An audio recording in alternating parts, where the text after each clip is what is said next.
안녕하세요. 밤이 깊었네요. 오늘 하루도 고생 많으셨죠? 편안하게 쉬면서 오늘 밤 따뜻한 옛날 이야기를 들어보세요. 옛날 옛적에 어느 한 산기슭 외딴 마을에 쏠이라는 아이가 살고 있었습니다. 조선 땅, 가을이 채 저물지도 않았는데 북풍이 성큼 다가와 옷깃을 여미게 하던 시절이었지요. 소리는 태어날 때부터 한쪽 다리를 절었습니다.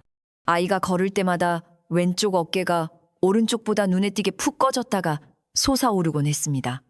그 모습을 볼 때마다 마을 사람들은 노골적으로 혀를 차거나 재수가 없다며 고개를 돌리기 일쑤였습니다. 이른 새벽, 동쪽 하늘이 겨우 희미하게 밝아올 무렵, 소리는 삐걱거리는 물지개를 메고 공동우물로 향했습니다. 차가운 흙바닥을 짚는 다리가 시릴 때마다 온몸이 위태롭게 비틀거렸습니다. 물을 가득 채운 동이는 소리의 작은 몸집을 짓눌렀고 집으로 돌아오는 길은 유난히 길게 느껴졌습니다. 그 시각, 소리네 집 안방에서는 찰카닥, 찰카닥, 촤르륵하고 배틀 소리가 요란하게 울려 퍼지고 있었습니다.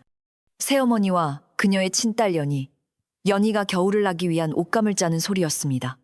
그 소리는 빠르고 빈틈이 없었으며 마치 소리의 느린 걸음걸이를 재촉하는 듯했습니다. 소리의 몫은 그런 따뜻한 방 안의 일이 아니었습니다. 물지개를 내려놓자마자 소리는 얼어붙은 손을 입김으로 호호 불어가며 마당을 쓸었습니다. 그리고는 돼지우리에 가서 구정물을 붓고 외양간의 소여물을 챙겼습니다.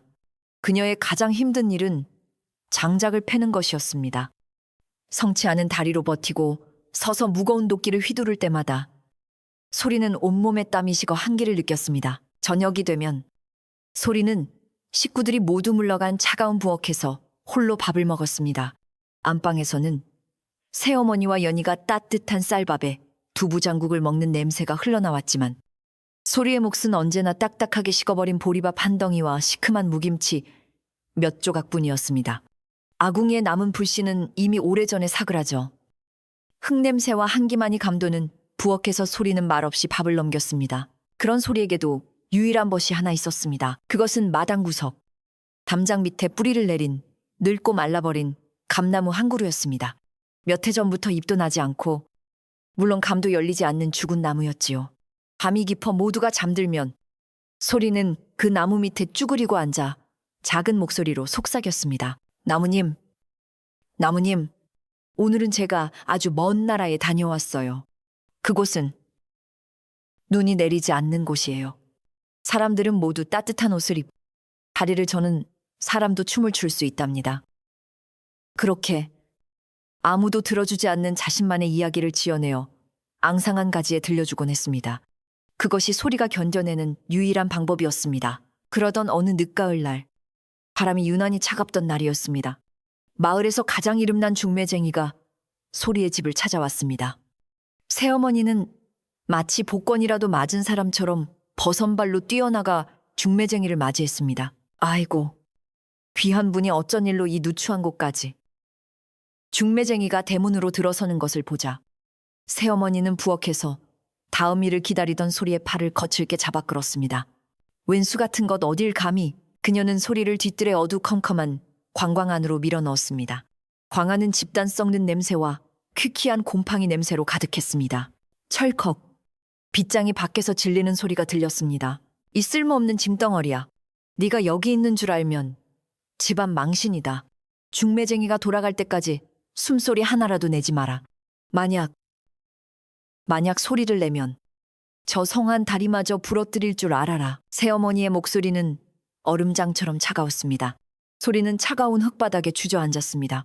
무릎을 감싸 안았지만 추위가 뼛속까지 스며들었습니다. 얼마 지나지 않아 얇은 문틈으로 안방에서 흘러나오는 목소리가 새어들어왔습니다. 아이고, 우리 연희 아씨는 손끝도 야무지고 얼굴도 이리 고우니 분명 좋은 혼처가 나설 겁니다. 양반가에서도 탐을 낼 인물이셔요. 중매쟁이의 아첨하는 목소리, 그리고 새어머니의 간지러운 웃음소리가 들렸습니다. 다 중매쟁이 어르신 덕분이지요. 한참을 그렇게 화기애애하던 대화 중에 중매쟁이가 문득 무언가 생각난 듯 물었습니다. 헌데 듣자 하니 이 댁에 따님이 하나 더 있다 하던데요. 순간 방 안이 물을 끼얹은 듯 조용해졌습니다. 배틀소리도 웃음소리도 멎었습니다. 소리는 저도 모르게 숨을 죽였습니다. 이윽고 새어머니의 낮고 단호한 목소리가 들려왔습니다. 그 목소리는 조금 전에 웃음소리와 같은 사람의 것이라고는 믿기지 않을 만큼 차가웠습니다. 딸이라니요. 헛소문입니다. 그저 이 집에 잠시 머물다 갈 불길한 그림자일 뿐입니다. 신경 쓰실 것 없습니다. 불길한 그림자, 그 말은 날카로운 얼음 송곳이 되어 소리의 작은 가슴을 깊게 찔렀습니다. 소리는 터져 나오려는 울음을 막기 위해 입술을 세게 깨물었습니다.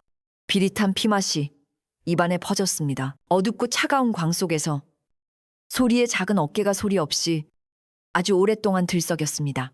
그날 밤 억울함과 추위에 떨며 광에서 풀려난 소리는 더욱더 말이 없어졌습니다.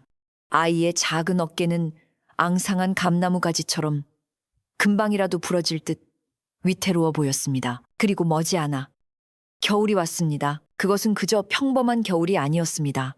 온 세상을 얼려버리고야 말겠다는 듯 잔혹하고 무자비한 겨울이었습니다. 며칠 밤낮으로 쉴 새 없이 눈보라가 몰아쳤습니다.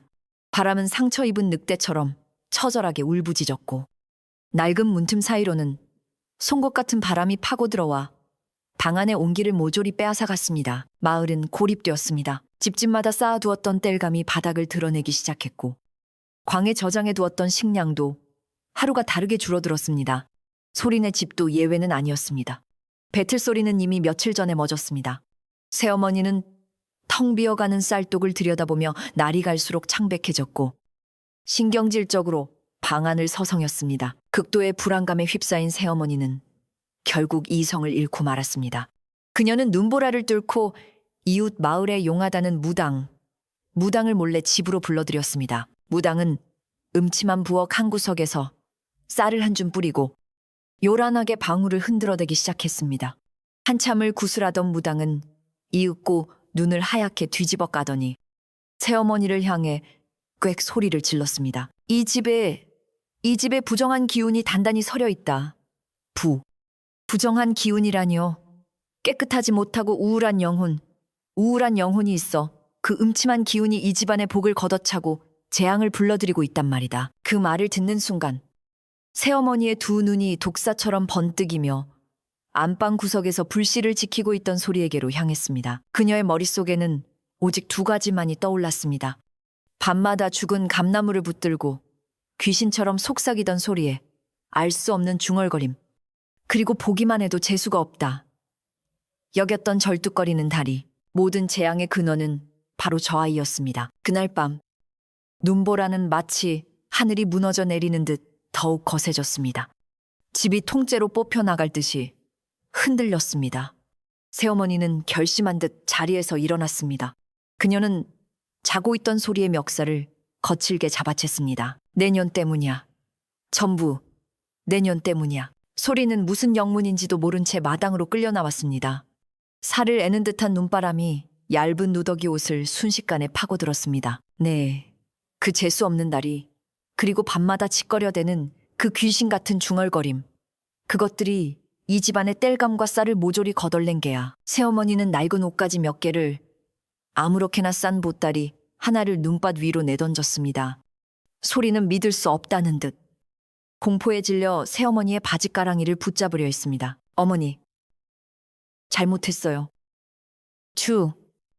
추워요. 제발.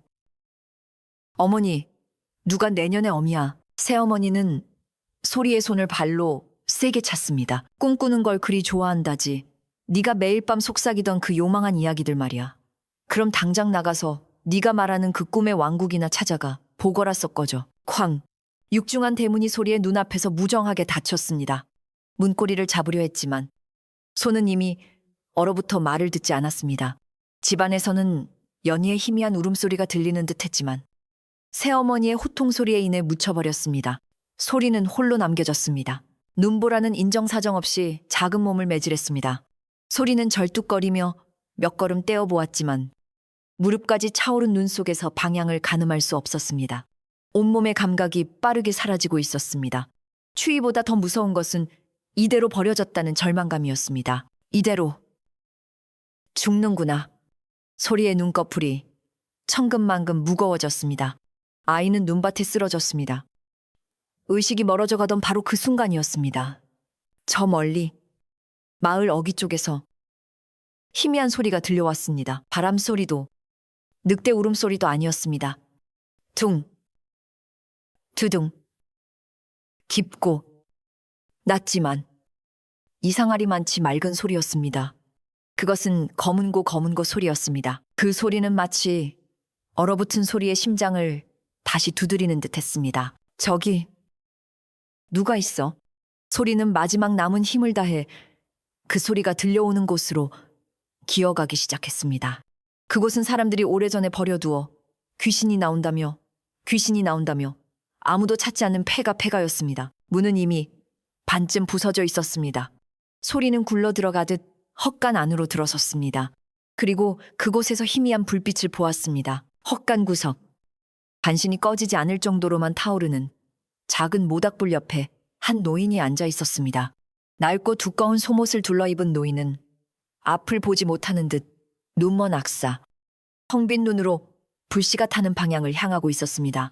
그는 자신의 몸보다 더 소중한 듯 낡은 검은고를 품에 꼭 안고 있었습니다. 그가 바로 현노인이었습니다. 소리가 굴러 들어오는 소리에 현노인의 귀가 쫑긋 움직였습니다. 누구?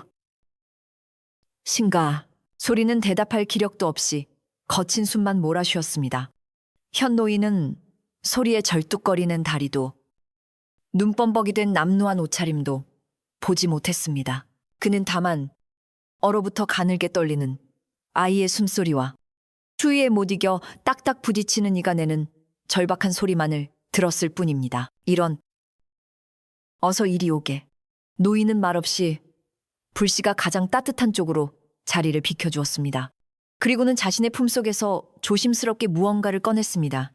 그것은 재 속에 고이 묻어두었던, 아마도 노인의 마지막 양식이었을 뜨거운 군고구마 반쪽이었습니다. 우선 이거라도 먹게나. 소리는 뜨거운 고구마를 받아들었지만 손가락이 굽혀지지 않아 그것을 쥘 수조차 없었습니다. 추위와 배고픔, 그리고 새어머니에게 버려졌다는 서러움에 정신이 아득해졌습니다. 아이는 불씨를 멍하니 바라보며 마치 꿈을 꾸듯 중얼거렸습니다. 그곳은 따뜻해요. 그곳은 태양이 지지 않는 왕국이에요.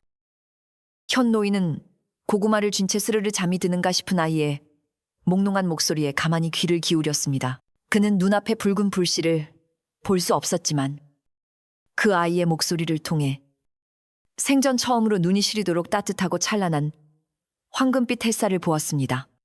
현노인의 보살핌 덕분에 소리는 기적처럼 기력을 되찾았습니다. 노인은 눈이 멀었지만 땔감을 줍고 눈을 녹여 물을 끓이는 데는 소리보다 훨씬 능숙했습니다. 그는 자신이 동냥해온 곡식으로 물군 죽을 쑤어 소리에게 먼저 건넸습니다.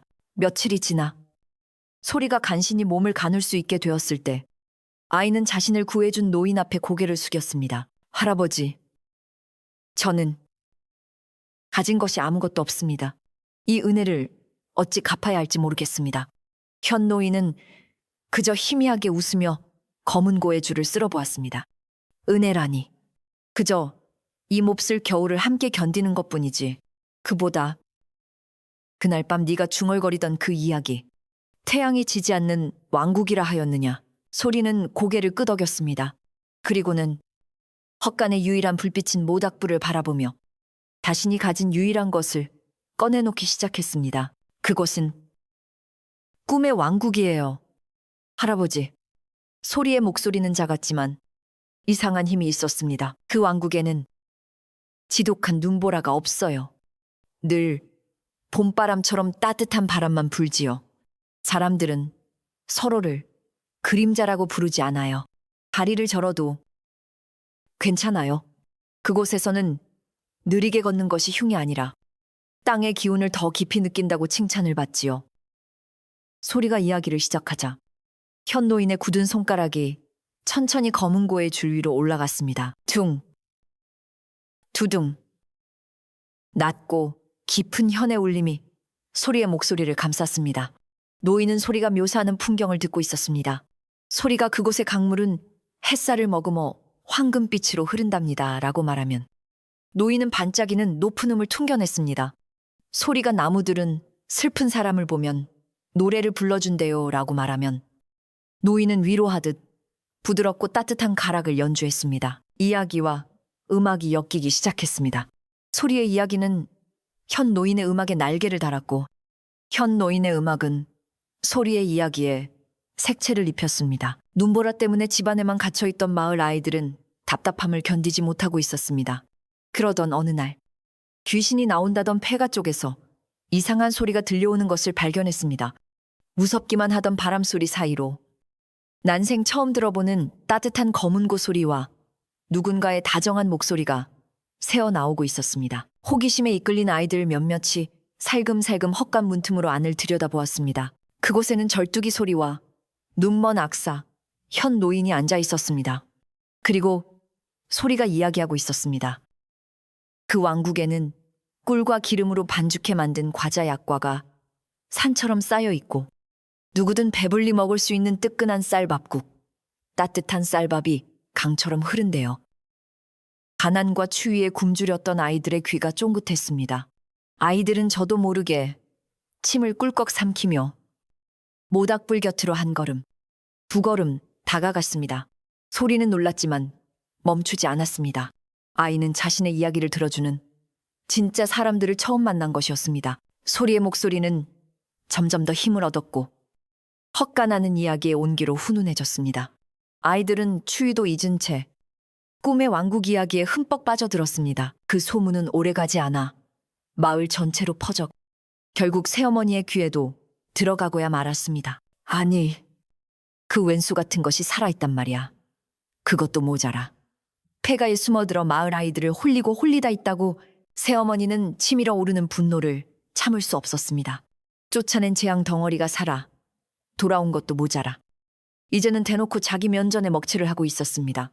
더군다나 자신의 친딸인 연희마저 며칠 전부터 몰래 그 폐가에 드나들었다는 것을 알게 되자 그녀의 이성은 완전히 끊어졌습니다. 이 요망한 것. 새어머니는 마당을 쓸던 빗자루를 집어들고 눈을 헤치며 폐가로 달려갔습니다. 헛간문이 거칠게 열어 젖혀졌습니다. 내 인연 감히 어딜 숨어서 아이들을 꼬드기고 있는 게야. 새어머니는 빗자루를 휘두르며 헛간 안으로 뛰어들었습니다. 한창 이야기에 빠져있던 아이들이 비명을 지르며 흩어졌습니다. 새어머니는 아이들 무리 속에 숨어있던 연희의 팔을 잡아챘습니다. 인연엄이 말 안 듣고 이런 부정한 곳에 드나들어 새어머니가 소리를 향해 빗자루를 치켜들었습니다. 소리는 본능적으로 눈을 질끈 감고 몸을 움츠렸습니다. 하지만 예상했던 아픔은 느껴지지 않았습니다. 소리가 실눈을 떴을 때 앞을 보지 못하는 현 노인이 어느새 자신의 앞을 가로막고 서 있었습니다. 노인은 검은고를 방패처럼 가슴에 품고 새어머니가 휘두른 빗자루를 온몸으로 받아내고 있었습니다. 비키시오. 이 눈먼 늙은이야. 저 요망한 것을 당장 잡아내야 하니. 현 노인은 빗자루에 맞아 어깨가 아팠지만 꿈쩍도 하지 않았습니다. 그는 새어머니의 목소리가 들려오는 방향을 향해 차분하지만 단호하게 말했습니다. 부인. 노인의 목소리는 헛간의 모든 소리를 잠재웠습니다. 이 아이의 말 한마디가 부인의 아궁이 불보다 더 따뜻합니다. 뭐라고? 만약 이 추운 아이들을 따뜻하게 위로하는 이 말이 요술이라면 이 세상은 부인의 그 얼어붙은 심장보다 차라리 더 많은 요술이 필요할 것입니다. 새어머니는 말문이 막혔습니다. 그 순간 구석에 숨어있던 아이 하나가 용기를 내어 외쳤습니다. 맞아요, 소리 언니 이야기는 요술 아니에요. 우린 여기가 좋아요, 따뜻하단 말이에요. 아이들이 하나둘 현 노인의 등 뒤로 소리의 곁으로 모여들기 시작했습니다. 소리는 자신을 막아선 현 노인의 넓은 등과 자신을 감싸는 아이들의 옹호 속에서 난생 처음 가슴속에서 뜨거운 것이 울컥 차오르는 것을 느꼈습니다. 아이는 천천히 허리를 폈습니다. 그리고 공포에 질려 바닥만 보던 시선을 들어 처음으로 새어머니의 눈을 똑바로 마주 보았습니다. 그 눈에는 더 이상 두려움만 담겨 있지 않았습니다. 새어머니는 기가 막혔습니다. 고작 눈먼 늙은이 하나와 절름발이 계집아이, 그리고 코올리개들 앞에서 자신이 되려 밀리고만 것이었습니다. 그녀는 분에 못 이겨 소리를 질렀습니다. 다 미쳤구나. 이것들이 단체로 귀신에 씌었어. 새어머니는 연희의 팔만 거칠게 끌고 씩씩거리며 헛간을 뛰쳐나갔습니다. 그날의 일은 순식간에 마을 전체의 이야깃거리가 되었습니다. 눈먼 악사가 빗자루를 든 호랑이 같은 계모를 물리쳤다는 이야기는 부풀려졌고, 소리의 이야기는 더 이상 요술이 아닌 신기한 힘으로 받아들여졌습니다. 기나긴 겨울에 지친 것은 아이들뿐만이 아니었습니다. 어른들도 마찬가지였습니다. 땔감은 떨어져 가고 양식은 바닥을 보이는데 봄은 올 기미가 없었습니다. 사람들의 마음도 겨울바람처럼 황폐해져 갔습니다. 바로 그때 소리의 꿈의 왕국 이야기가 어른들의 귀에도 스며들었습니다. 처음에는 한두 명이었습니다. 어느 날 저녁, 한 늙은 할머니가 말린 시래기 한 줌을 들고 헛간을 찾아왔습니다. 아가씨, 나에게도 그 춥지 않은 나라 이야기를 좀 들려주게나. 그 다음 날에는 아이 아버지가 장작 한 덩이, 장작을, 또 그 다음 날에는 젊은 아나기 보리쌀 한 옷보리를 가지고 왔습니다. 폐가였던 헛간은 매일 밤 이야기방이 되었습니다. 사람들은 각자 가져온 작은 정성을 모닥불에 더하고 그 주위에 옹기종기 모여 앉았습니다. 소리는 그들에게 봄에 대한 이야기, 풍년에 대한 이야기, 그리고 무엇보다 서로를 보듬어주는 따뜻한 사람들의 이야기를 들려주었습니다. 현 노인의 검은고 소리는 그들의 지친 마음을 어루만졌습니다. 사람들은 소리의 이야기를 마음의 양식이라 불렀습니다. 비록 몸은 추웠지만 그 이야기와 음악은 그들이 이 지독한 겨울을 버텨낼 힘을 주었습니다. 눈은 여전히 밖에서 세차게 몰아쳤지만 낡고 버려진 헛간 안에는 난생 처음으로 쌀쌀한 기운을 이겨내는 온기가 피어나고 있었습니다. 그리고 마침내 그 길고 지독했던 겨울이 물러가기 시작했습니다. 처마 끝에 매달려 세상을 위협하던 날카로운 고드름이 똑똑 소리를 내며 녹아내렸고, 굳게 얼어붙었던 땅 밑에서부터 축축한 흙냄새가 올라오기 시작했습니다. 사람들의 마음을 훈훈하게 데웠던 헛간의 이야기 방과는 달리 소리의 새어머니가 있던 그 기와집 안방은 여전히 겨울처럼 차가웠습니다. 재앙은 뜻밖의 모습으로 그 집을 찾아왔습니다. 연희가 그만 자리에 알아눕고만 것입니다. 열이 펄펄 끓거나 기침을 하는 것이 아니었습니다. 아이는 그저 눈을 뜬 채 천장만 멍하니 바라볼 뿐 밥도 물도 마다했습니다. 새어머니는 마을에서 제일 용하다는 의원을 불렀습니다. 의원은 한참 동안 연희의 맥을 짚어보더니 진맥을 짚다 고개를 가로저었습니다. 이상합니다. 맥은 짚히는데 기운이 없습니다. 몸의 병이 아닙니다. 그럼 대체 무슨 병이란 말입니까? 이것은 마음의 병입니다. 어린아이가 혹독한 추위에 너무 오래 떨었거나 가슴에 따뜻한 온기를 받지 못해 생긴 병입니다. 약으로는 고칠 수 없습니다. 따뜻한 온기. 의원의 그 말은 새어머니의 가슴을 서늘하게 쳤습니다. 그녀는 연희가 몰래 그 폐가 헛간을 드나들던 것을 떠올렸습니다. 설상가상으로 봄눈이 녹자마자 새어머니가 그토록 고대하던 중매쟁이와 혼처의 양반, 부자 양반, 이 마을을 찾아왔습니다. 새어머니는 연희가 아픈 것도 잊은 채 가장 좋은 옷을 꺼내 입고 그들을 맞을 준비를 했습니다. 자신의 가문이 다시 일어설 유일한 희망이었습니다. 하지만 그 양반은 곧장 새어머니의 집으로 오지 않았습니다. 그는 먼저 마을 주막주막에 들러 민심을 살폈지요. 그리고 그곳에서 모든 이야기를 들었습니다. 마을 사람들이 이 지독한 겨울을 어떻게 버텨냈는지, 땔감도 식량도 아닌 이야기 한 자락에 의지해 서로를 보듬었는지를 말입니다.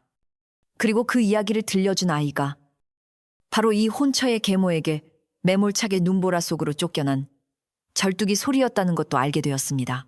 양반의 얼굴은 차갑게 굳어졌습니다.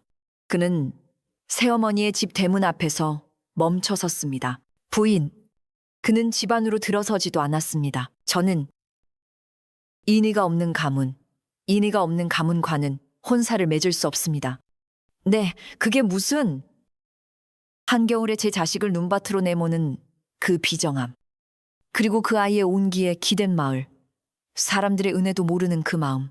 그런 집안과 사돈을 맺을 수는 없는 노릇입니다. 이 혼사는 없던 일로 하시오. 양반은 그대로 몸을 돌려 떠났습니다. 안 됩니다. 양반님 제발. 새어머니는 대문 앞에 그대로 주저앉았습니다. 그녀가 평생을 바쳐 지키려 했던 가문의 명예체면, 재산, 그리고 유일한 희망이었던 혼사까지 모든 것이 한순간에 물거품처럼 사라졌습니다. 정신이 나간 사람처럼 비틀거리며 방으로 돌아온 새어머니는 멍하니 누워있는 연희를 보며 악을 썼습니다. 다 너 때문이다. 네가 쓸모없이 아파서. 그때 연희가 처음으로 천천히 고개를 돌려 어미를 바라보았습니다.